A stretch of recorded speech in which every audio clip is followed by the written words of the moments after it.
নবদ্বীপ, চটির মাঠ, গৌর গোপীনাথ মন্দির থেকে নবদ্বীপ পরিক্রমার জন্য যে পদযাত্রা আমরা শুরু করেছিলাম,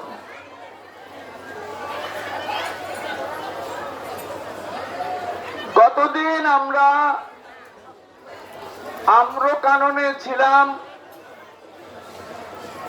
আজ আমরা সেখান থেকে যমুনা পার হয়ে এপারে এসে আমরা এই সুবর্ণ বিহারে এসে প্রবিষ্ট হয়েছি।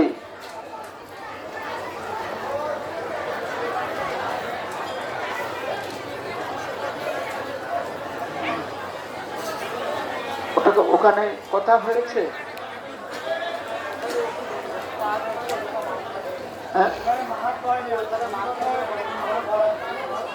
মাহাত্ম হয়নি না? আচ্ছা, ঠিক আছে, আমি আগে ওটাকে শেষ করছি। আমাদের এই পরিক্রমার অগ্রভাগে শ্রীল ঈশান ঠাকুর আমাদিগকে টেনে নিয়ে আসছেন।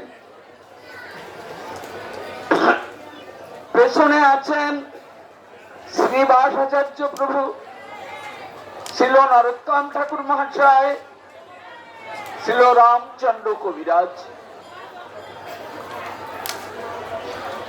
তার পশ্চাতে আমাদের গুরুবর্গ,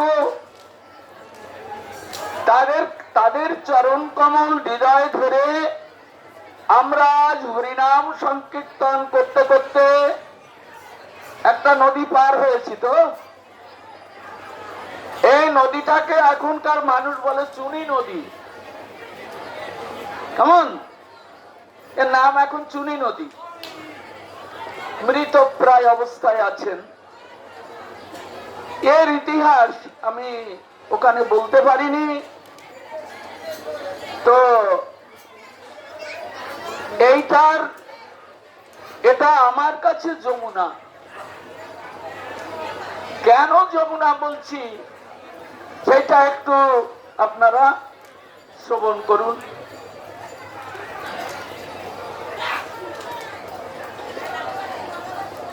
কলিযুগ আগত, গঙ্গা, যমুনা, সরস্বতী প্রয়াগে মিলিত হয়েছে, যেখানে কুম্ভ হয়ে গেল, এত বড় কুম্ভ। প্রয়াগে এসে তিনজন একত্রিত হয়ে বসেছে। তিনজনে কে কে? গঙ্গা, যমুনা, সরস্বতী। এখন তিনজনে একত্রিত হয়ে বসে কলির সৌভাগ্য ঘোষণা করছে। হ্যাঁ, কলির সৌভাগ্য। এখন যমুনা গঙ্গাকে বলছেন, গঙ্গা, তোমার মতো ভাগ্যবতী এ জগৎ সংসারে আর কেউ নেই। গঙ্গা বলছেন কি, তুমি কি আমার সঙ্গে রহস্য করছো? হ্যাঁ, কেননা তোমার তীরে নীরে বিহরিছে যুগল কিশোর। হ্যাঁ, তোমার তীর দিয়ে যুগল কিশোরের বিহার হয়েছে।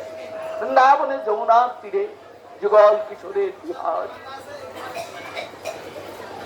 কত জল কেলি করেছে এই যমুনায় নেমে। এর পরেও কি তুমি বলছো আমি ভাগ্যবতী? যমুনা বলছেন, ওগো গঙ্গা, তুমি জানো না তুমি কত বড় ভাগ্যবতী। সরস্বতী শুধু শুনছেন, উনি কিছু বলছেন। বললেন, তুমি আমাকে কি ঠাট্টা করছো? কেউ যদি কাউকে বলে না, সাধুরা বলে না, আমাকে ঠাট্টা করছো? হ্যাঁ, তুমি কি আমাকে ঠাট্টা করছো আমি অভাগিনী বলে? তখন যমুনা বলছেন,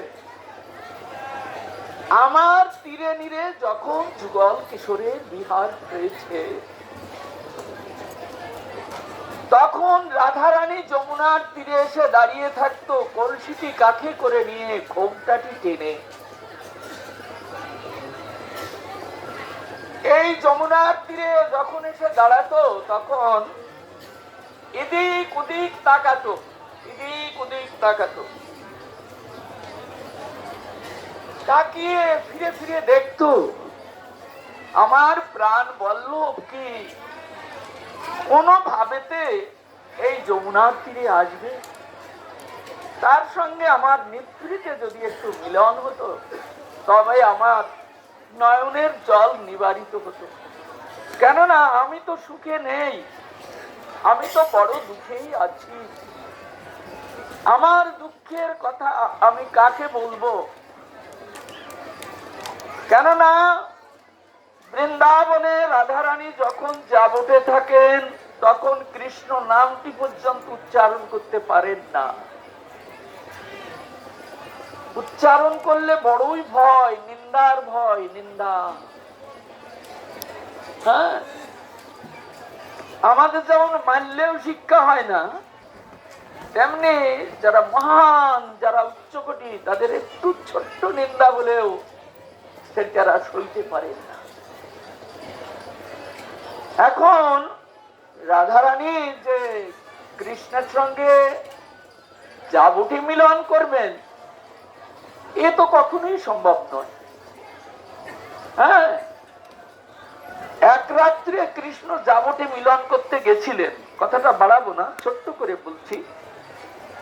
রাধারানীকে মানে কুঞ্জে মিলন হবে রাত্রিতে। তো আপনারা জানেন যে রাত্রিতে রাধারানী ললিতাদি সখীগণ তারা কুঞ্জ রচনা করেন, আর গোবিন্দ মাকে যোগমায়ার এমন একটা আবরণ সৃষ্টি করিয়ে দেন, মা রাত্রিতে জাগতে পারবে। মায়ের কোলে শুয়ে আছেন, কিন্তু ওইখান থেকে উনি উঠে পড়লেন। এর মধ্যে আবার বয়সেরও তফাৎ আছে। মার কাছে কৃষ্ণ ছোট্ট বালকটির মতো, আবার তিনি যখন কুঞ্জে যাচ্ছেন, তখন অপ্রাকৃত নবীন মদন কুঞ্জে যাচ্ছেন, অপ্রাকৃত নবীন মদন। তো অনেক কথা, তো ভগবানের কথা অনন্ত অফুরন্ত ভগবানের কথা। আমি সংক্ষেপ করে বলছি। একদিন এই কুঞ্জ মিলনটা, কুঞ্জে আবার মিলন হয় কি করে জানেন? রাধারানী যখন যাবতে থাকেন, কোথায় কুঞ্জ হবে, কি করে মিলন হয়? মিলন হয় ওই বৃন্দা দেবী জটিলা কুটিলার সঙ্গে খাতির করে কোন রকমে জটিলা কুটিলা নালিশ করে বৃন্দা দেবীকে পেয়ে। তখন বৃন্দা দেবী বলেন জটিলা কুটিলাকে, তোমরা কোনো চিন্তা করো না, আমি বুঝিয়ে রেখে যাব। বুঝাতে গেলেন মানে কি, রাধারানী রান্না করে কিছু লুকিয়ে রেখেছিলেন, এরও ব্যাকগ্রাউন্ড আছে, অনেক কথা, অনেক কথা, লীলার বৈচিত্র্য অনেক অফুরন্ত। তো রাধারানী একটুখানি রাখে, ওইটা বৃন্দা দেবীর হাতে পাঠিয়ে দেন। তো বৃন্দা দেবী এমনি ছলনা করে ওই রান্নাটা নিয়ে চলে গেলেন, আর রাধারানী বলে দিলেন আজকে অমুক কুঞ্জে মিলন হবে। জানেন তো আপনারা বৃন্দাবনের দ্বাদশ কানন, দ্বাদশ কাননে প্রতিটি কুঞ্জে মিলনের একটা সংকেত আছে। কিরকম সংকেত? এই যে 12টা কর আছে না, দেখেছেন? এই হাতের 12টা কর, এই 12টা কর এক একটা কুঞ্জের সংকেত। তো এই রান্না নিয়ে যখন মা যশোদার কাছে দিলেন, মা যশোদার রান্নার সঙ্গে এটা মিলিয়ে গোবিন্দকে খেতে দিচ্ছেন, তখন বস্তু থেকে ফিরে এসেছে। এখন বৃন্দা দেবী মা আছে সামনে, কি করে বলবেন যে আজকে রাধারানী বলেছেন অমুক কুঞ্জে আজকে কুঞ্জ হবে আর সেইখানে মিলন হবে। তো ভগবান তো সংকেত করে বসে বাহাত এরকম পিছনের দিকে রেখে মা সামনে দিচ্ছে, খাচ্ছেন। এখন বৃন্দা দেবী বলবেন এমন কোন সুযোগ নেই। তো তো এই যে হাতটা পেতে আছেন, বৃন্দা দেবী পা দিয়ে একটা করের উপর পাড়া দিলেন। তখন বুঝলেন, এই যে পাড়া দিলেন, তখন গোবিন্দ বুঝে নিলেন অমুক কুঞ্জে মিলন। হ্যাঁ, ভগবানের লীলা কত অনন্ত অফুরন্ত, বুঝলেন? আমরা আসর অনুসারে আমাদের বুঝে পাঠ করতে হয়, যখন তেমনি আসর হয় তেমনি পাঠ করতে হয়। এখন যেমন পরিক্রমায় এসেছি, আমার এখন পরিক্রমার কথা বলতে হবে, কেননা অন্য কথা বলতে গেলে আমার সময় হবে না। হ্যাঁ, এখন এই কুঞ্জে গেলেন, গোবিন্দ কুঞ্জে গেছে, গিয়ে দেখেন কুঞ্জে আজকে আলো জ্বলছে না, অন্ধকারময় কুঞ্জ। গোবিন্দ চিন্তা করছেন কই, কেউ তো নেই, নীরব নিস্তব্ধ কুঞ্জ। এখন গোবিন্দ চিন্তা করছেন আমি এখন কি করব। উনি বুঝতে পারলেন আজকে রাধারানীকে আটকে দিয়েছে, রাধারানী আজকে বেরোতে পারে। হ্যাঁ, আজকে বেরোতে পারেননি। উনি ওইখান থেকে অন্ধকার রাস্তা, কণ্ঠকা কীর্ণ পথ, তিনি জাবটে চলে এসেছেন। এখন জাবটে চলে আসলে, জাবটে এসে রাধারানী তো ঘরের মধ্যে আটকা, এখন ডাকবেন কি করে? আবার চিন্তা করছেন আমার চরণে নুপুর গুলি বাজছে, ঝুনু করে নুপুর গুলি বাজছে, নুপুর গুলিকে টেনে উপরে তুললেন যাতে না বাজে। এগোলেন, এগিয়ে ডাকবেন কি করে? বাঁশি বাজাবেন? ও সর্বনাশ, যদি শুনতে পারে জটিলা কুটিলা, তাহলে আমাকে তো তাড়া করবে আর রাধারানীকে বৎসনা। বাঁশিও বাজানো যাবে না, অন্ধকার রাত, কোথায় যাব আমি? দেখুন, এটা গোবিন্দের কত কষ্ট হচ্ছে, ভগবানের কষ্ট হচ্ছে না? হ্যাঁ, রাধারানীকে পাওয়ার জন্য কষ্ট হচ্ছে। উনি কি করলেন, জাবট থেকে কি অদূরে কোকিল বন, যারা বৃন্দাবনে গেছেন তারা দেখবেন কি অদূরে কোকিল বন। এখন রাত প্রায় এই করতে করতে, চিন্তা ভাবনা করতে করতে রাত প্রায় প্রভাত হয়ে আসছে। কোকিল বনে কোকিল গুলি ডাকছে কুকু কুকু। গোবিন্দ কোকিল বনে গিয়ে তমাল বৃক্ষে আরোহণ করে কোকিলের কণ্ঠে কণ্ঠ মিলিয়ে গোবিন্দ ডাকছেন রাধে রাধে। রাধারানী সারা রাত কাঁদছেন। কেন কাঁদছেন? হায়, আমার প্রাণ বল্লভ কুঞ্জে এসে আজ আমাকে দেখতে পাবে না। আমি যেমন দুঃখ পাচ্ছি, সেও তো দুঃখ পাবে। তাকে দুঃখ দেওয়ার জন্য কি আমার এই শরীরটা? তাকে সুখ দেওয়ার জন্যই তো আমি এসেছি, কিন্তু হায় রে, আমি তাকে সুখ দিতে পারলাম। আরো কাঁদছেন। তখন শুনছেন কোকিল কণ্ঠে, কোকিলের ওই কুহু কুহু তানের মধ্যে ভেসে আসছে রাধে রাধে বলে, কোকিলের কণ্ঠে ডাকছে। তাই তো নাম হয়েছে কোকিল বন। রাধারানী কেঁদে কেঁদে ওইখান থেকে যেন তার উত্তর দিচ্ছেন, ওহে প্রাণবল্লভ, তুমি সারা রাত আমার জন্য এমনি করে কেঁদে কেঁদে দিচ্ছ, আমাকে খুঁজে বেড়াচ্ছ। আজ তো আর আমি বেরোতে পারিনি, আমি তো আজ বেরোতে পারবো না। তুমি ঘরে ফিরে যাও, আর কষ্ট পেও না। এমনি করে যে কষ্টটা, এটা বললাম কেন, জাবট থেকে জল আনতে যমুনার তীরে দাঁড়িয়ে অমনি করে কত ব্যথা নিয়ে দাঁড়িয়ে থাকে রাধারানী। ভাবেন, যমুনার জলে যদি কলসিটা একবার ডুবাই তাহলে দাঁড়াতে পারবো না, লোকে নিন্দা করবে। তাই যমুনায় নামার আগে ঘোমটাটি টেনে দিয়ে চতুর্দিকে তাকা, আজকে কোন পথে গেছে গোচারণী, এই পথে কি আবার ফিরবে বিকাল বেলা?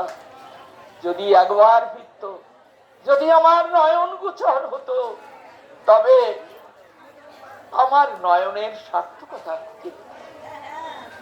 যে নয়নে গোবিন্দ দেখতে পায় না, সে নয়নের কিবা সার্থকতা? তাই রাধারানী কাঁদছেন, যমুনা দেখছে, হায়রে করুণাময়ী, তুমি আমার তীরে এসে দাঁড়িয়ে দাঁড়িয়ে কাঁদছো। যমুনা বলছে, আমার তীরে এসে দাঁড়িয়ে দাঁড়িয়ে কাঁদছো, আমি তোমাকে সুখ দিতে পারলাম না, তারও দুঃখ হচ্ছে। রাধারানীর এই পরকীয়া লীলায় যমুনারও দুঃখ হচ্ছে। হায় করুণাময়ী আমার তীরে এসে দাঁড়ালো, কিন্তু আমি তাকে সুখ দিতে পারলাম। এরপরে কি করলেন? কলসিটি ডুবিয়েও আবার কাকে করছেন না, কাকে করলে তো আমার উঠে চলে যেতে। আবার তাকালেন, আবার দেখছেন, দূর দূর থেকেও দেখছে। দেখলেন এ পথে যাবে না, জানি না সে আজ কোন পথে গেছে।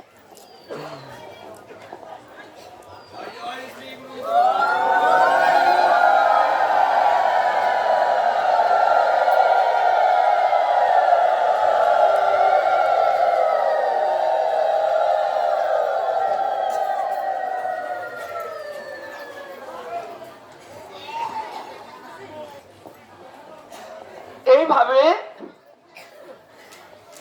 যমুনা কষ্ট পেয়েছেন। যমুনাও কি চান? যমুনা চান মিলন জনিত সুখ দর্শন করবার জন্য। তিনি ছিলেন গোলকের বিরজা, তিনি আজ যমুনা নাম ধারণ করে এসেছেন এই মধুর বৃন্দাবনে। তিনি চান মিলন জনিত সুখ আস্বাদন করবার জন্য। তো ব্রহ্মবৈবর্ত পুরাণে এ সম্পর্কে কিছু কথা আছে, তা এখন বলা যাবে।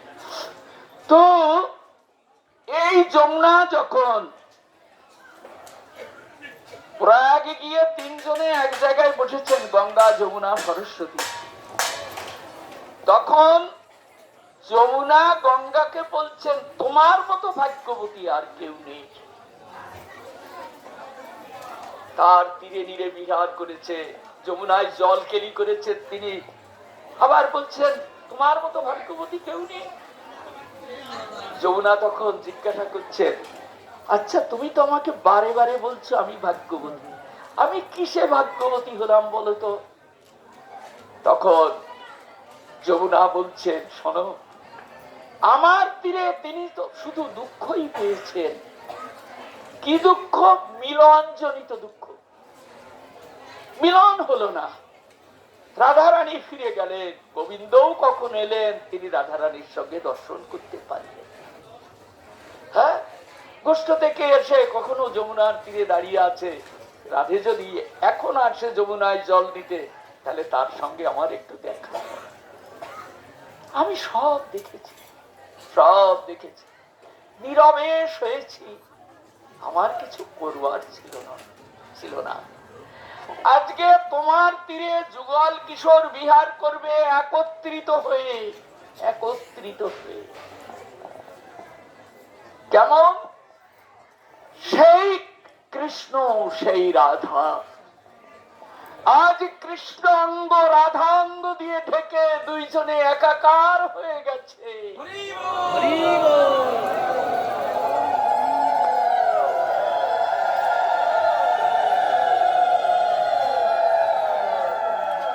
এই যে দুইজনে একাকার হয়ে গেছে, আজকে কি হয়েছে? আজকে হয়েছে গৌরাঙ্গ সুন্দর। দুইজনে মিলে গেছে, আজকে বিরহজনিত কোনো দুঃখ নেই। তাই তিনি আজকে আর বৃন্দাবনে যাবেন না, বৃন্দাবনে গিয়ে বিহার করবেন না। যদিও বা মহাপ্রভু বৃন্দাবনে গেছিলেন, সে সামান্য সময়ের জন্য গেছিলেন, একটু ঘুরেই তিনি চলে এলেন। কোন লীলা বিলাস বৃন্দাবনে মহাপ্রভু করেননি। লীলা হলো নবদ্বীপে। কিরকম? যারা ব্রজের গোপী, যারা ব্রজের গোপ, যারা ব্রজের সখা, যারা সমস্ত ব্রজবাসী সব আজ পুরুষ দেহ ধারণ করেছে। গৌর গণদেশ পড়বেন, দেখবেন সব সখী মঞ্জরি সব এক একজন পুরুষ হয়ে গেছে। সখীরা পুরুষ হয়েছে, মঞ্জরীরা পুরুষ হয়েছে সব।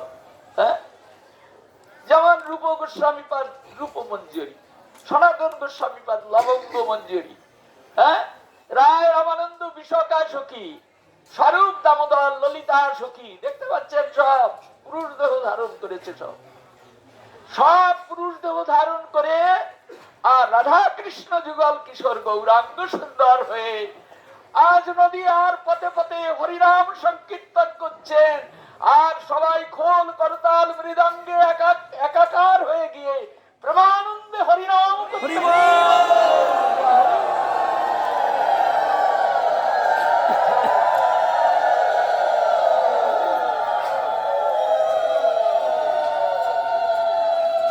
আজকে কি বিরহজনিত কোনো দুঃখ আছে?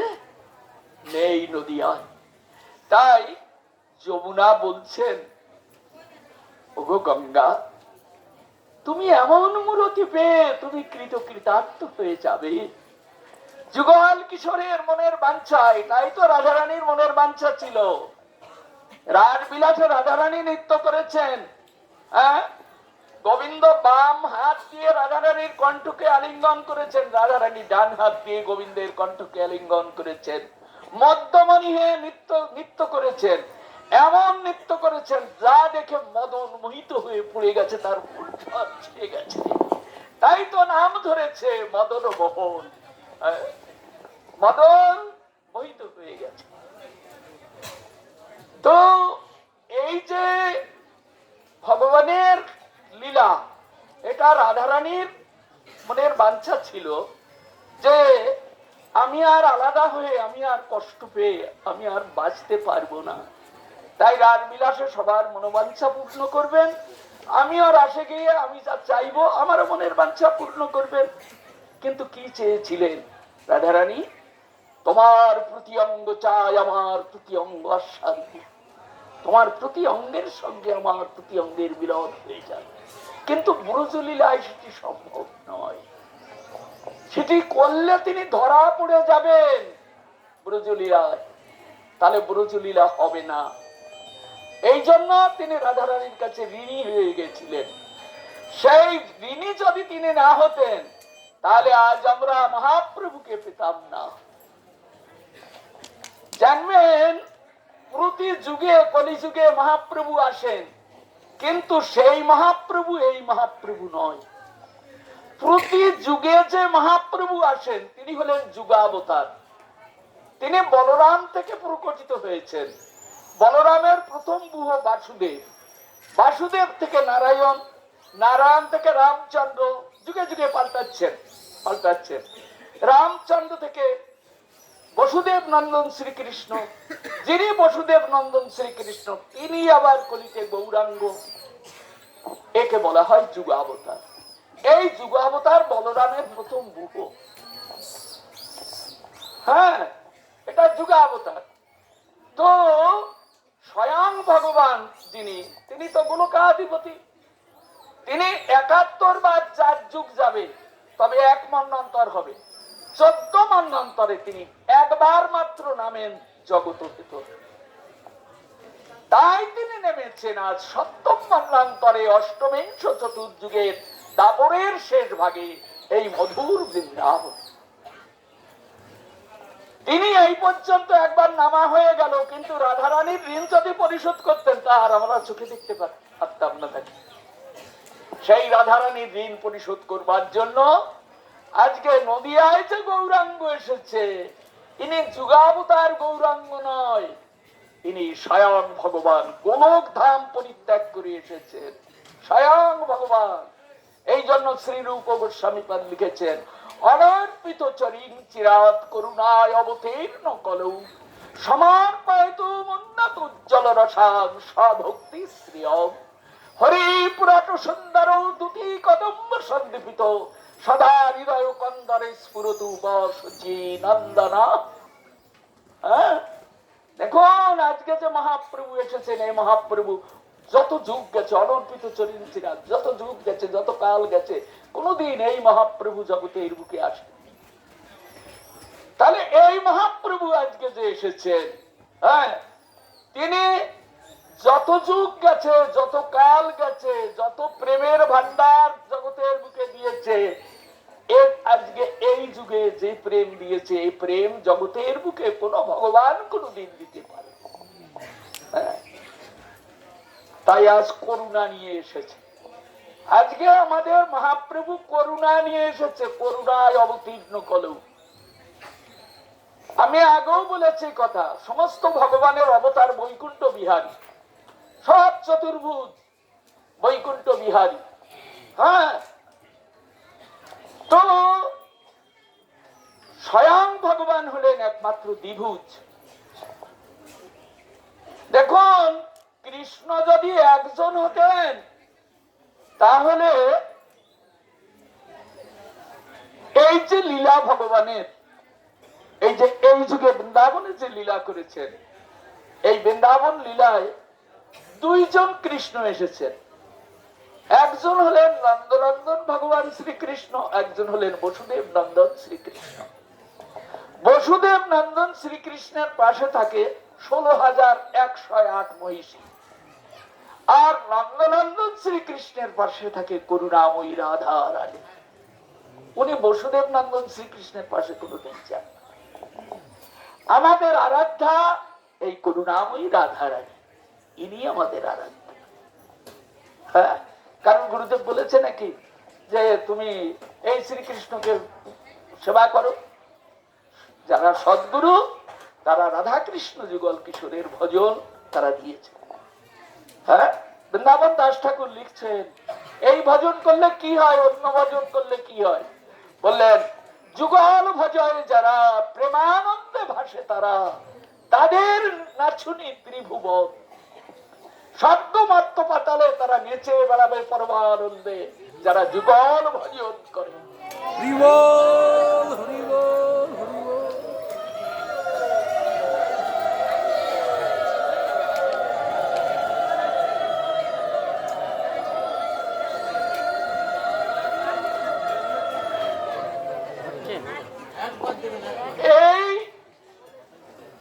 এই যে ভজন, যুগল ভজন, এই যুগল আজ একত্রিত হয়ে গৌরাঙ্গ সুন্দর রূপে যখন নদিয়ায় এসেছে, ওনারা তিনজনে ওইখানে বসে কথাবার্তা বলছেন। হ্যাঁ, সরস্বতী শুধু শুনে যাচ্ছেন, গঙ্গার যমুনার কথা হচ্ছে।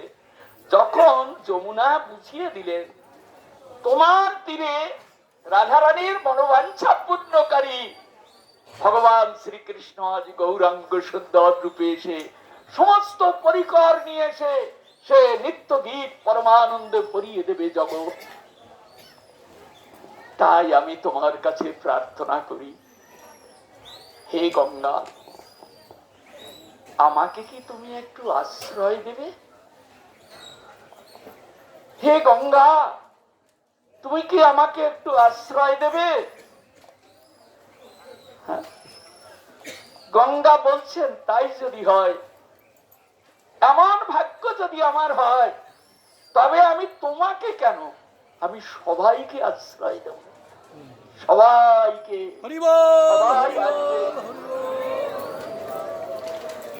এই জন্য ভক্তি রত্নাকর গ্রন্থে বর্ণিত আছে,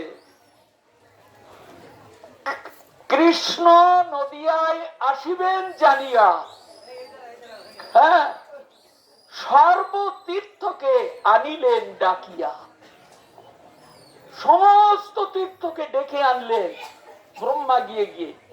হ্যাঁ, ওই প্রভাস, পুষ্কর ইত্যাদি যত যত তীর্থ আছে সব ডেকে ডেকে এইখানে আনলেন।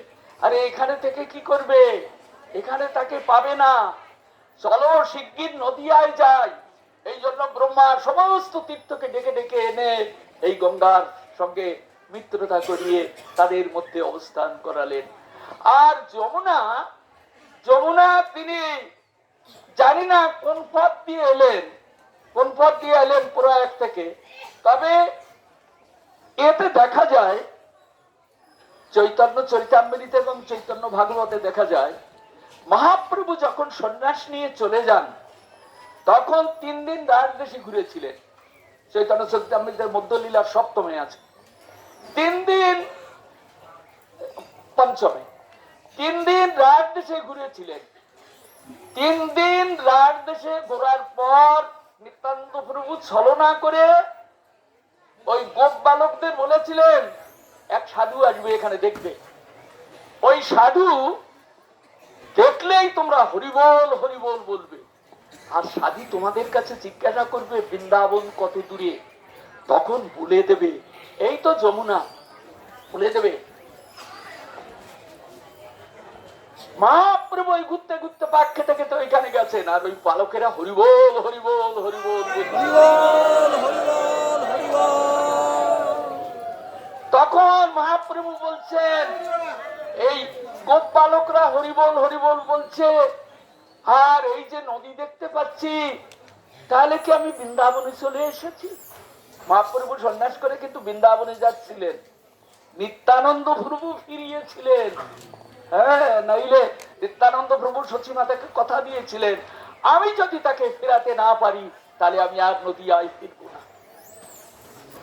হ্যাঁ, মহাপ্রভুকে এইভাবে ওই ছলনা করে ওই যমুনা জ্ঞানে ওই গঙ্গায় নামিয়ে দিয়েছিলেন। ওই গোপ বালকদের কথা শুনে এখন তার তো আমি বৃন্দাবনে এসে গেছি, তাহলে আমি এখন স্নান করি। এখন মহাপ্রভু ওইখানে কাপড় চোপড় রেখে, নেই তো কিছু, এক কাপড়, এখন স্নান করছে। স্নান করতে লাগলে তখন নিত্যানন্দ প্রভু এসে উপস্থিত। হ্যাঁ, নিত্যানন্দ এসে উপস্থিত হলে মহাপ্রভু দেখতে পেয়েছেন নিত্যানন্দ প্রভু এসেছে। এখন বলছেন শ্রীপাদ তুমি কোথাকে গমন, মানে তুমি কোথায় যাচ্ছ? নিত্যানন্দ প্রভু বলছেন তোমার সঙ্গে যাব বৃন্দাবন, আমি তোমার সাথে বৃন্দাবনে যাব। কত দূরে আছে বৃন্দাবন? এই তো তুমি যমুনাতে করিলা স্নান। হ্যাঁ, মানে তুমি যমুনায় স্নান করলে। দেখো নিত্যানন্দ প্রভু মিথ্যা কথা বলছেন না। হ্যাঁ, এইবার বুঝবেন মিথ্যা বলছেন কি সত্য বলছেন। এই তো তুমি যমুনাতে করিলা স্নান। মহাপ্রভু শ্লোক পাঠ করছেন চিদানন্দ ঘন সদানন্দ শুনো ধ্রুব ব্রহ্মগাত্রী অঘানাং লবিত্রী জগৎ খেব ধাত্রী পবিত্রী ক্রিয়ার্ণ বপুর মিত্র পুত্রী। প্রণাম করে যমুনায় নেমে গেলেন। খবর দিয়েছেন অদ্বৈত আচার্য প্রভুকে, আচার্য প্রভু এটা শান্তিপুরের কাছে, আচার্য প্রভু শিগগির নৌকা নিয়ে এসো, শিগগির নৌকাটা নিয়ে এসো, আর একটা কৌফিন নিয়ে আসো। অদ্বৈত আচার্য প্রভু নৌকা বাইতে বাইতে কৌফিন নিয়ে সেইখানে গিয়ে উপস্থিত হয়েছেন। মহাপ্রভু আচার্যকে দেখে বিস্মিত হয়ে গেলেন, আরে আমি যদি যমুনায় স্নান করি তাহলে অদ্বৈত আচার্য কোথার থেকে এলো নৌকা একখানা নিয়ে? এই কোথার থেকে এলো? তখন আচার্যকে জিজ্ঞাসা করছেন আচার্য তুমি কোথাকে গমন, তুমি কোথায় যাচ্ছ? হ্যাঁ, প্রভু আজ মোর ভাগ্য গঙ্গা তীরে তোমার আগমন, আজ আমার ভাগ্য এই গঙ্গার তীরে। গঙ্গা তীরে? তবে কি আমি গঙ্গার তীরে আছি? হ্যাঁ, শ্রীপাদ আমায় বঞ্চিলা, গঙ্গা তীরে আমি মরে যমুনা কহিলা। হ্যাঁ, আমাকে বঞ্চনা করলো। আচার্য প্রভু বলছেন প্রভু মিথ্যা নহে শ্রীপাদ বচন, বলেন এই তো তুমি গঙ্গা বললে, আর শ্রীপাদ বলছে আমাকে যমুনা, তা ওর বাচন মিথ্যা নয়। তোমরা কে কি বলছো আমি তো কিছুই বুঝতে পারছি না। হ্যাঁ, অদ্বৈত আচার্য প্রভু বলছেন প্রভু শ্রীপাদ বচন মিথ্যা নয়। কেননা প্রয়াগে যখন 3 জন মিলিত হয়েছে প্রয়াগে, তখন সরস্বতী মাটির তল দিয়ে এসছে, মাটির তল দিয়ে এসে চলে এসছে, মাটির তলে স্রোত বয়, তল দিয়ে এসছে। আর পশ্চিমে যমুনা বহে, মানে যমুনার যে ধারাটা সেটা গঙ্গার পশ্চিম দিক দিয়ে বইছে, পূর্বে গঙ্গাধার আর পূব দিক দিয়ে গঙ্গা বইছে। পশ্চিমে তুমি করিলা স্নান, অতএব যমুনাতে তুমি করিলা স্নান। হ্যাঁ, দেখো নিত্যানন্দ প্রভু মিথ্যা কথা বলেননি। অতএব প্রভু ছাড়ো তোমার ভারী ভুরি, আমার নৌকায় ওঠো, এক মুষ্টি অন্ন ওই করিয়াছি পাক, কৃপা করে গ্রহণ করে কৃতার্থ করো মোর সকল কাজ। আমার যে কাজ সেটাকে তুমি কৃতার্থ করো, চলো আমার। মা তখন অদ্বৈত আচার্য প্রভু মহাপ্রভুকে নিয়ে গেল। তো এই দেখুন পশ্চিমে যমুনা বহে। এখন গঙ্গার তীরে দাঁড়িয়ে ভালো করে লক্ষ্য করে দেখবেন পশ্চিম দিকটাকে, গঙ্গার পশ্চিম পাটটায় একটা নীল রকম স্রোত বেরোচ্ছে। আর এই যে চুনি নদী বলছেন ইনি হলেন যমুনা, ইনি এসে এই গঙ্গার সঙ্গে মিলিত হয়েছে। গঙ্গার সঙ্গে মিলিত হয়ে পশ্চিম পার দিয়ে তার স্রোতটা বয়ে যাচ্ছে নীল, আর পূর্ব পারের স্রোতটা দেখবেন সাদা মতো। হ্যাঁ, অতএব সকাল বেলায় আমরা যমুনা পার হয়েছি। এই যমুনায় যারা স্নান করেছেন, ওই বৃন্দাবনে যমুনায় স্নান করলে যে ফল হয়, এখানেও একই ফল আপনি লাভ করতে পারেন।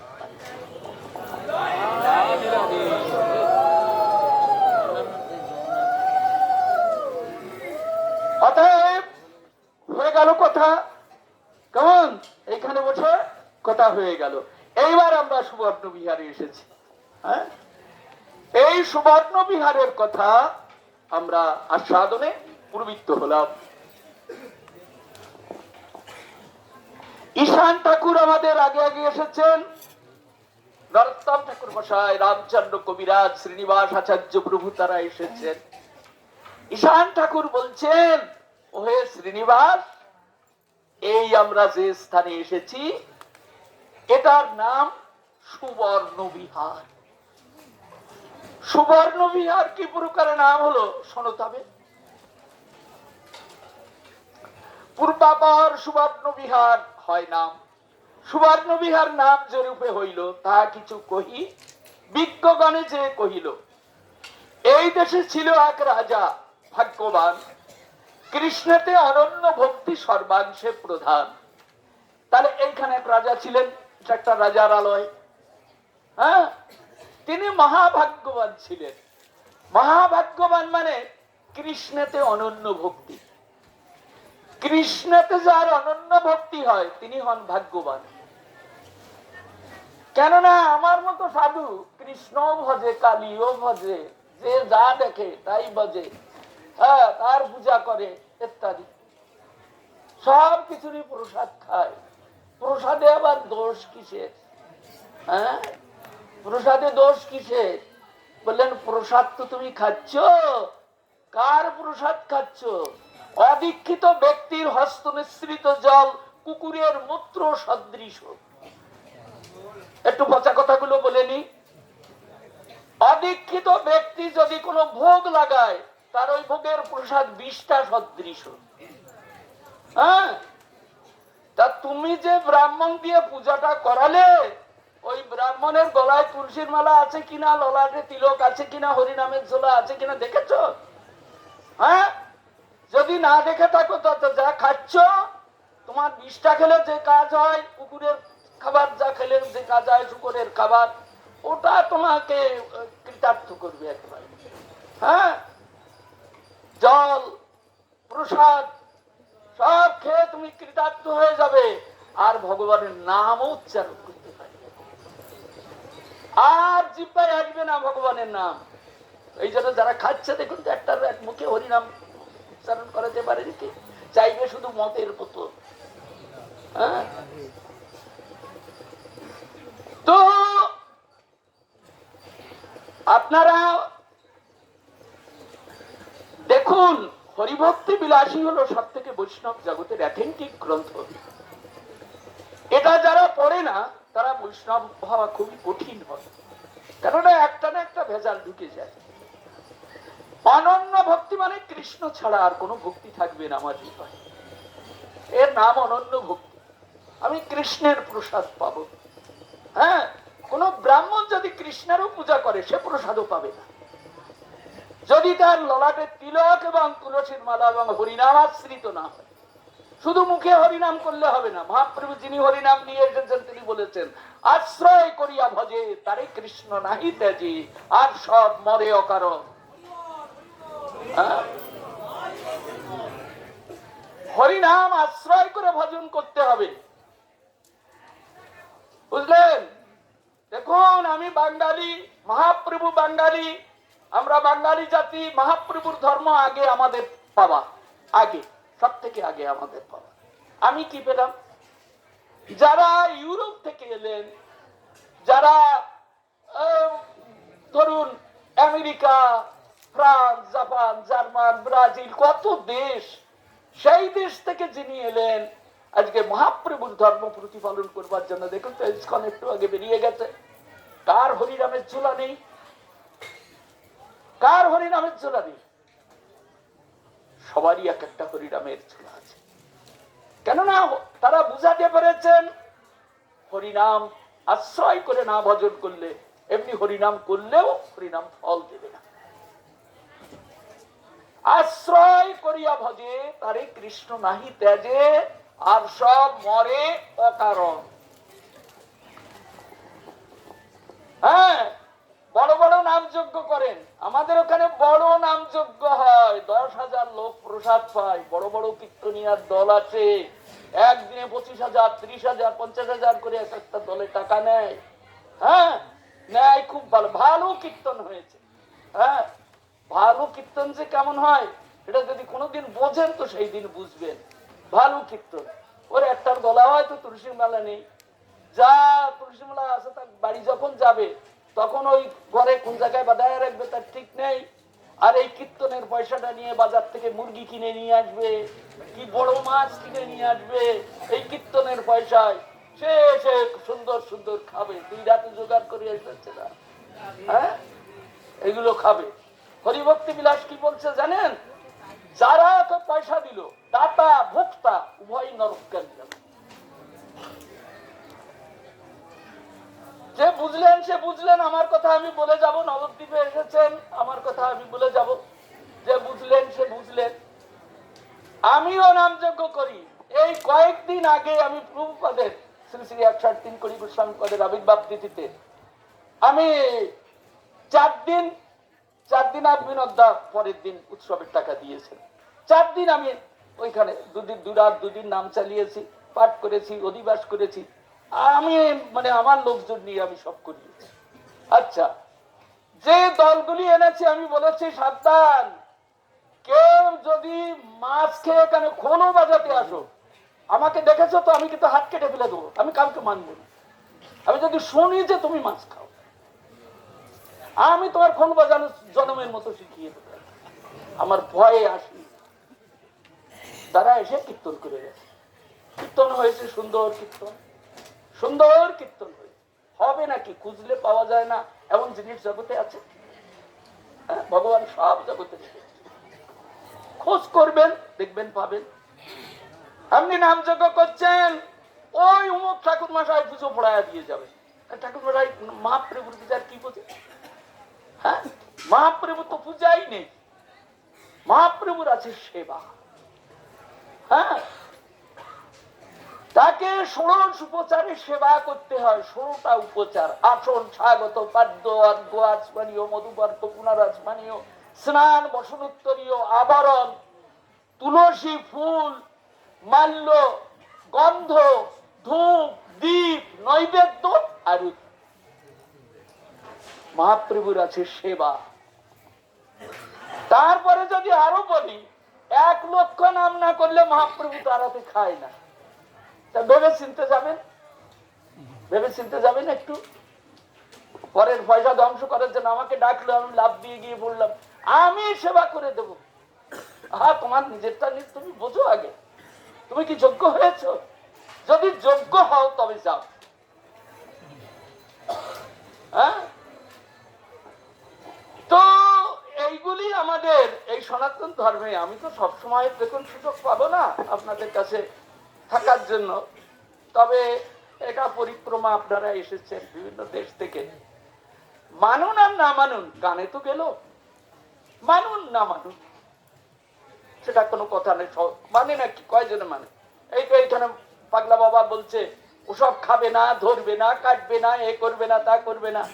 শুনে গেল বটে, বাড়িতে গেলে এক কান দিয়ে শুনলো, এক কান দিয়ে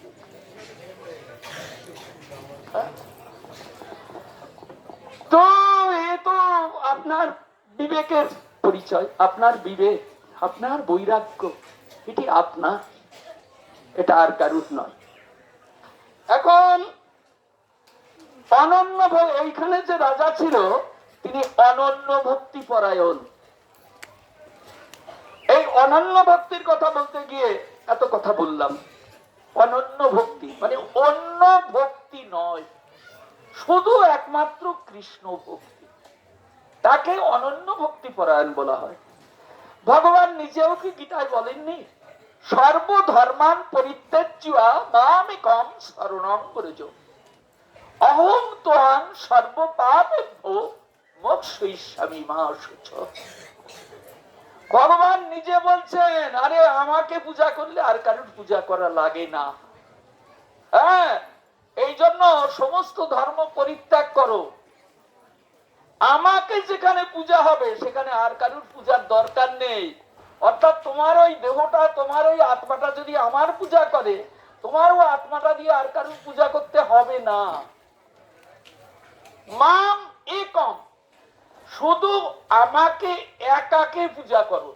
মাম, মাম মানে আমাকে, একম মানে আবার দেখিয়ে দিচ্ছেন আমি একজন, এই আমাকে শুধু পূজা করো। হ্যাঁ, এখানে একটা কথার মধ্যে একটা একটা শব্দ আছে যা সব গীতায় আপনি মানেটা পাবেন না। মাম একম শরণং ব্রজ, আমার কোন স্বরূপের পূজা করবে? যে স্বরূপে আমি বৃন্দাবনে আছি সেই স্বরূপের পূজা করবে। অহং ত্বাং সর্বপাপেভ্যো, আমি তোমার অনন্তকালের যত পাপ, সে পাপ থেকে আমি তোমাকে মুক্ত করে দেব।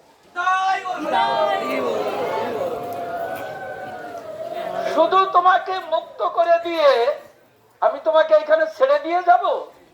তা ছেড়ে দিয়ে যাব না, আমি তোমাকে নিয়ে আমার নিত্য আনন্দময় ধামে চলে যাব। এবার আমি একটু সংক্ষেপ করবো, কিছু মনে করবেন না। সর্বাংশে অনন্য ভক্তি ছিল। হ্যাঁ, তো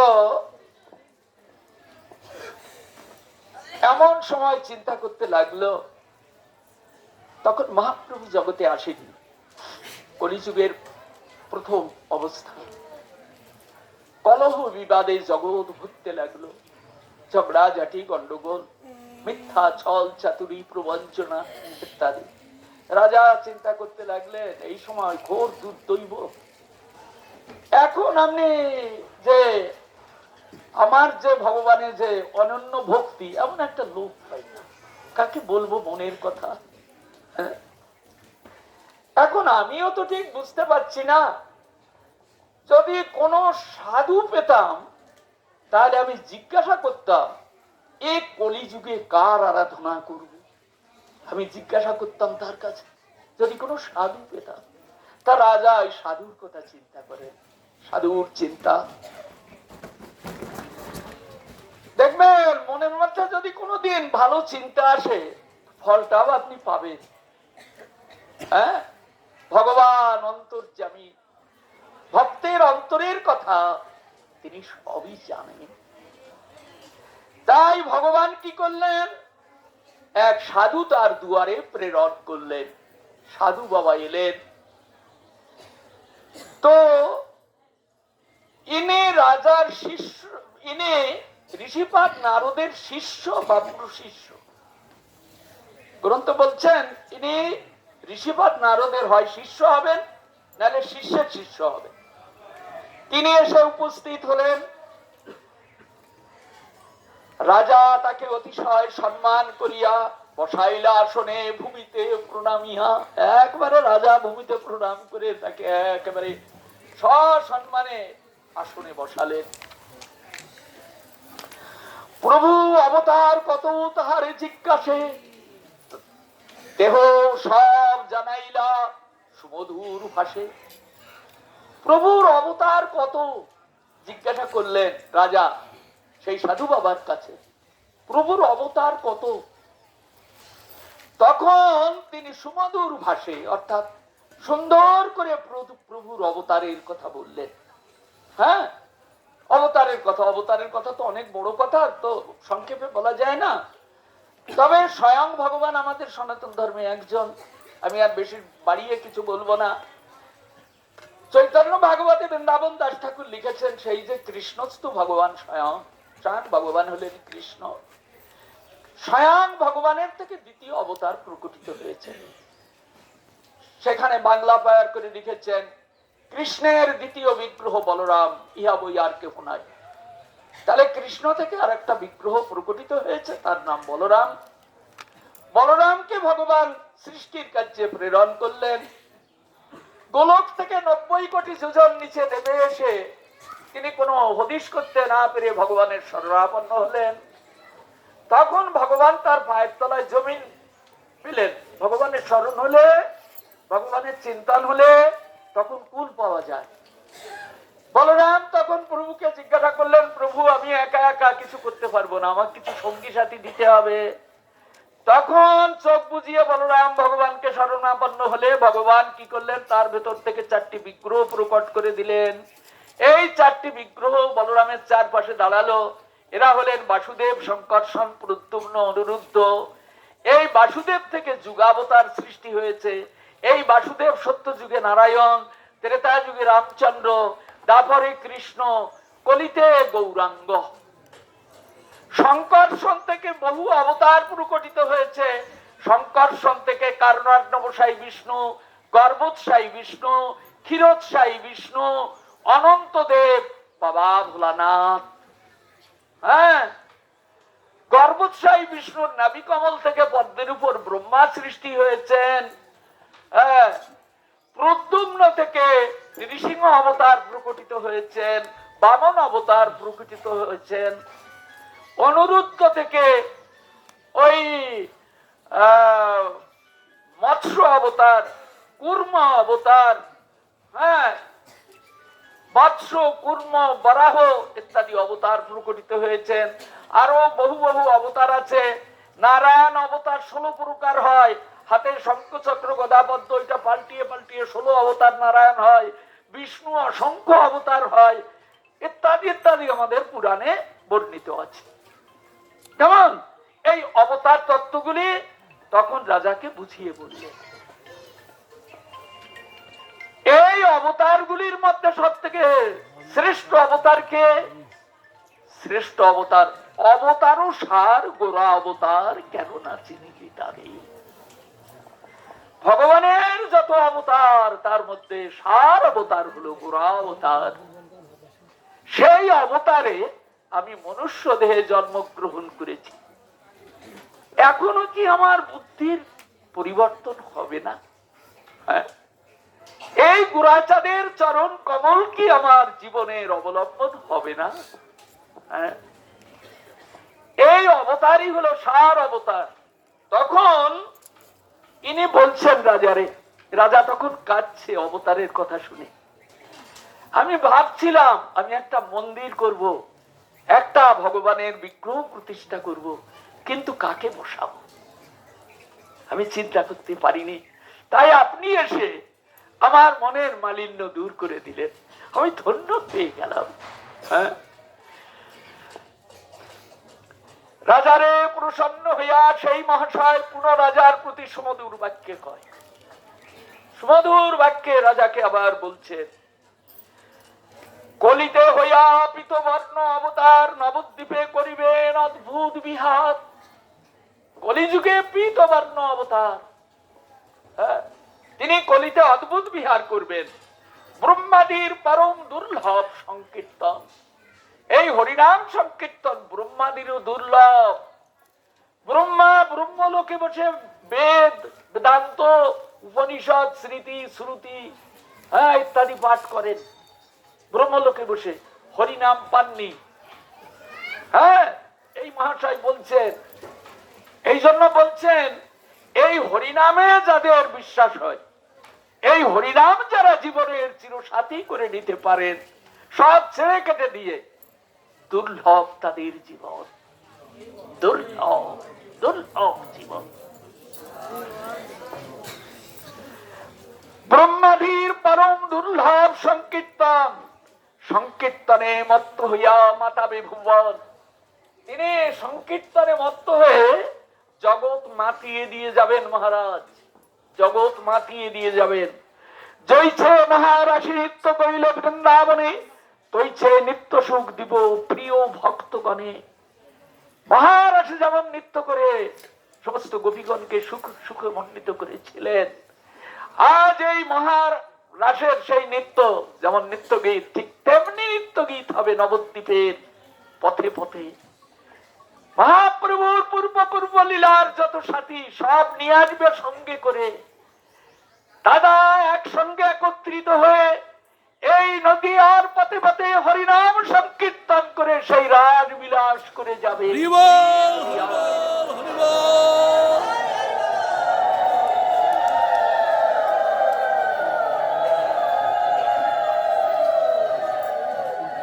নবদ্বীপ হইবে সুখের অবধি, এই হেতু ওইসে গ্রাম বসাইলা বিধি।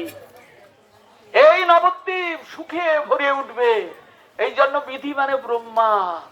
ব্রহ্মা ডেকে ডেকে এই নবদ্বীপে লোক আনতে লাগলে, ডেকে ডেকে, হায় ভাই চল নবদ্বীপে যায়, হ্যাঁ পরমানন্দ সুখ পাবে এই নদী। আর হ্যাঁ জানিব সে জানাইলে প্রভু পরিকর, ওইছে কত কহি সেই বৈষ্ণব মহাশয়। বললেন এটা সকলের কাছ থেকে জানা যাবে না, যাদের বিদ্যা ভক্তি আছে তারা আবার নবদ্বীপে, আমি তো দেখি তারা আবার নবদ্বীপে মহাপ্রভুর কথা বলছে। বললেন এরা জানালেও জানতে পারা যাবে না। অনন্য ভক্তিতে যার হৃদয় ভরা, তিনি যদি মহাপ্রভুর কথা জানান তবে সকলের হৃদয় প্রবেশ করবে মহাপ্রভুর এই প্রেম মাধুরী মামা ওই লীলা।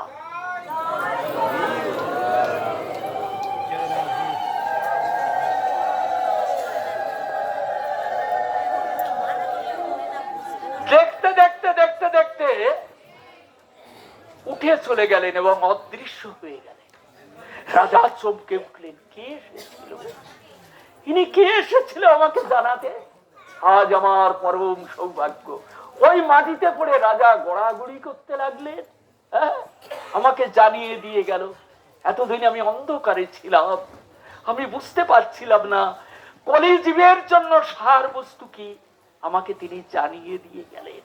হ্যাঁ রাজা কাঁদতে লাগলেন আর বলতে লাগলেন, ঠিক এ মনুষ্য জন্ম, ঠিক এ জীবন। রাজা বিষয়েতে মত্ত হইল এই ভূমিখণ্ডে, শুধু রাজ বিষয়ে আমি মত্ত হয়ে আছি। টাকা পয়সা প্রজা ইত্যাদি এমন দুর্লভ জিনিস কম না জানিনু, এমন দুর্লভ জিনিস আমি জানতে পারলাম না। না হইল সাধু সঙ্গ, দুর্দৈব আমার। সাধু সঙ্গ না হলে, জানেন সাধু তো সব দেশে অনেক জায়গায় পাওয়া যায়, গাছতলায় বসে বকবক করতে আরম্ভ করে দিয়ে, সাধু বকবক করতে আরম্ভ করে দিয়ে। সে কি ঠিক বলছে কি বিঠিক বলছে তা বুঝলাম না, ও যা বলে গেল আমি তাই করলাম, তার মানে আপনি ভেসে গেলেন। হ্যাঁ এই জন্য সঠিক সাধু চাই। আপনারা কিন্তু মনে করবেন না আমি সঠিক সাধু, সালা আমার মতো দুরাচার হয় না। হ্যাঁ বেঈমান দুরাচার নিকৃষ্ট হয়ে জন্মেছি, 3 কোটি প্রভুপাদের নাম করি আর ফাঁকি দিয়ে খাই। হ্যাঁ তার ভজন সাধন কিছু আমাতে নেই, দৈব আমার কপালে জুটলো না। হ্যাঁ কিছু মনে করবেন না, কিছু মনে করবেন না, আমারটা আমি তো জানি, পাপী হৃদয় ভরা, পাপিষ্ঠ চিত্ত। কিন্তু সাধু যারা, তারা পরম পবিত্র, তাদের কাছে হরিকথা শ্রবণ করলে হরিনামের মাধুরীমা হৃদয়ঙ্গম হয়, বুঝতে পারে হরিনামই জগতের সার, অনুভব হয়। তো রাজা তখন ধিক্কার করতে লাগলেন, বিনা সাধু সঙ্গে কোন কার্য সিদ্ধ হয়? এতদিনে কৃপা হইল সাধু কৃপাময়, বিনা সাধু সঙ্গে কোনটা বোঝা যায়? এতদিনে আমি পরম সাধুর সঙ্গ পেয়েছি, আমি সার বস্তু বুঝতে পেরেছি। হ্যাঁ এতদিনে কৃপা করিল সাধু মহাশয়, এ বিষয়ে জানুন প্রভু ধাম এই নদিয়ায়, এত বিচারিতে প্রেমে উল্লাস হইয়া নবদ্বীপ পানে চাহে বহে অশ্রু ধারা। হে নবদ্বীপ, এইখানে আসবে সমস্ত অবতারের সার পুরা অবতার। এই নবদ্বীপে যেদিন আসবে, কোন মঞ্চে যদি কোনো প্রধান ব্যক্তি আসেন তাহলে মঞ্চটাকে সাজানো হয় তিনি আসবেন বলে। তাই সাধু বাবা বলে গেছেন, যেদিন তিনি এই নবদ্বীপে আসবেন সেদিন দেখবে নবদ্বীপ সেজে উঠবে। হ্যাঁ, তাই রাজা এখন দেখতে পাচ্ছে, ওহো এমন সুন্দর নবদ্বীপ দেখছি, এমন সুন্দর নবদ্বীপ, ফুলে ফুলে একেবারে বৃক্ষরাজি নব কিশোরায় সঞ্জীবিত, কত ফুল ফুটেছে দেখছেন রাজা, দেখছেন যার চোখের মধ্যে প্রকাশ হচ্ছে নবদ্বীপের শোভা, কত শোভা না তাই তিনি দেখছেন। আনন্দ হিয়ায় নবদ্বীপ পানে চাহে বহে অশ্রু ধারা, নবদ্বীপ মে প্রণামে বারবার, ধন্য নবদ্বীপ ধন্য নবদ্বীপ, প্রণাময়ে বারে বার। এই করো হে প্রভু, আমাকে কৃপা করো, যেদিন সেই নদিয়ার শশী আসবে নদিয়ায়, সেই দিন কি আমি একটা মনুষ্য দেহ পাবো? আমি কি তার অপূর্ব সুন্দর ভুবন ভোলানো নিত্য গীত দেখে আমি কি কৃতার্থ হতে পারবো? হ্যাঁ, সেই দিন কি আমার জন্ম হবে নদিয়ায়? হ্যাঁ, আমি আর কিছু চাই না, আমি রাজা হতে চাই না, আমি চাই সেই মহান ব্যক্তির আগমন হবে, তিনি স্বয়ং ভগবান। আমার এই নয়ন দিয়ে তাকে যদি দর্শন করতে পারি তবেই তো আমার জীবনের সার্থকতা। হ্যাঁ, ভগবানের ভক্তি এবং ভগবানকে দর্শন করাই এই নয়নের সার্থকতা। হ্যাঁ, অগ্ন ফলম তাদৃশ দর্শনম, হ্যাঁ, জিহ্বা ফলম তাদৃশ গুণ বর্ণনম হি। হ্যাঁ, সুদুর্লভ ভাগবতা হি লোকে, যদি চোখ দিয়ে ভগবানের ভক্ত আর ভগবানকে দেখতে পারি তবে চোখের সার্থকতা, যদি জিহ্বা দিয়ে তাদের গুণ কীর্তন করতে পারি তবে জিহ্বার সার্থকতা। হ্যাঁ, জগতে ভাগবতগণ জগতে বড়ই দুর্লভ, সুদুর্লভ ভাগবতা হি লোকে, বড়ই দুর্লভ। এই করো সে সময় যেন জন্ম হয়, হে ভগবান আমাকে যেন সেই সময় একটা নরতনুতে জন্মগ্রহণ করতে পারি। এমন সময় আকাশবাণী হচ্ছে, আকাশবাণী, মহারাজ কেঁদো না, কেঁদো না, ওঠো।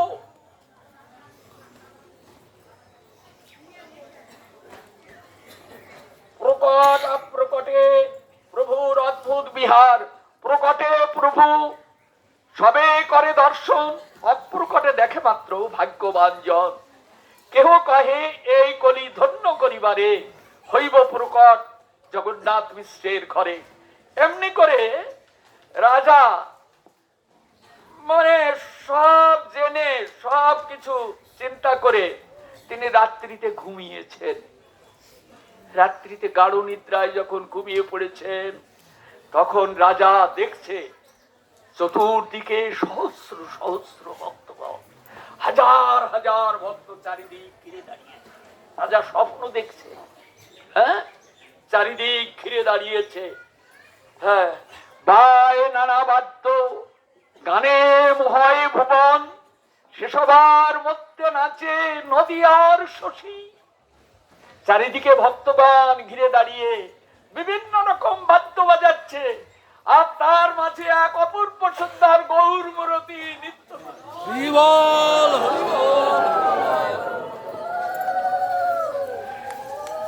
প্রথমে রাজা দেখলো শ্যামল সুন্দর রূপ যেন সুধা রাশি। প্রথমে দেখলো শ্যামল সুন্দর রূপ, হ্যাঁ, সুন্দর শ্যামল বর্ণ একটা রূপ দেখলো, ইনি হলেন কৃষ্ণ। সুন্দর শ্যামল সুন্দর সুধা রাশি দেখি কৃষ্ণচন্দ্র রাজা জুড়ায় নয়ন, সুন্দর কৃষ্ণ মূর্তি দেখাচ্ছেন রাজাকে স্বপ্নের মধ্যে। জুড়ায় নয়ন। সেইখানে দেখে তারে সুবর্ণ ধারণ। দেখতে দেখতে রাজা স্বপ্নে দেখতে দেখতে দেখেন শ্যামল সুন্দর মূরতি আর নেই।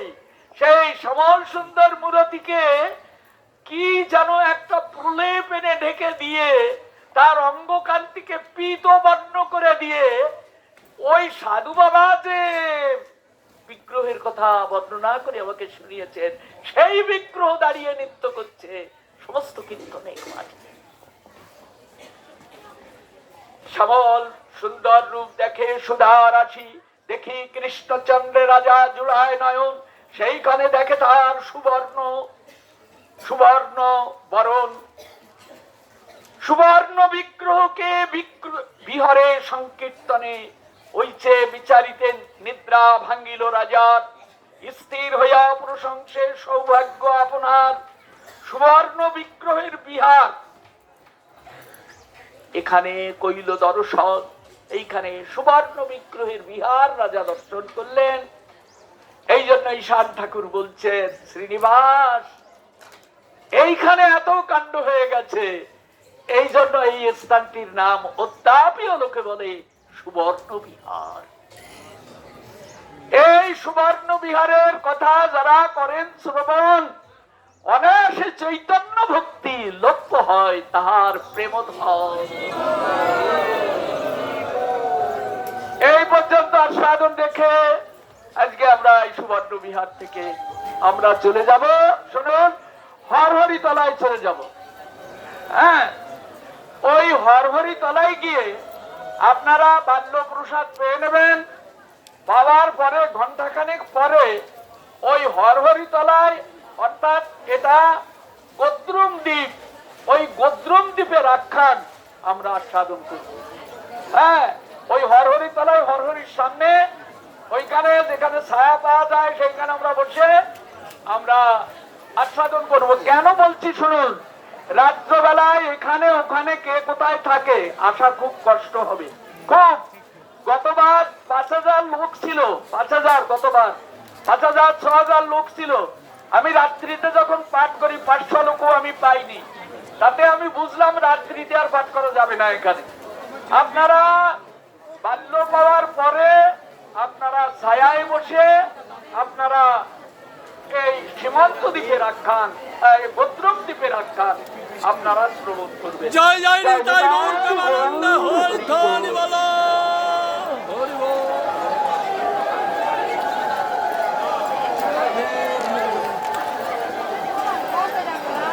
জগতায় ভগবান সমস্ত গৌর কৃষ্ণ ভক্তদেরকে জানানো হচ্ছে, কারো হারিয়ে গিয়েছিল একটু টাকা টুকলি পাবো যেহেতু নীল কলম যার হয় নিয়ে যাবেন।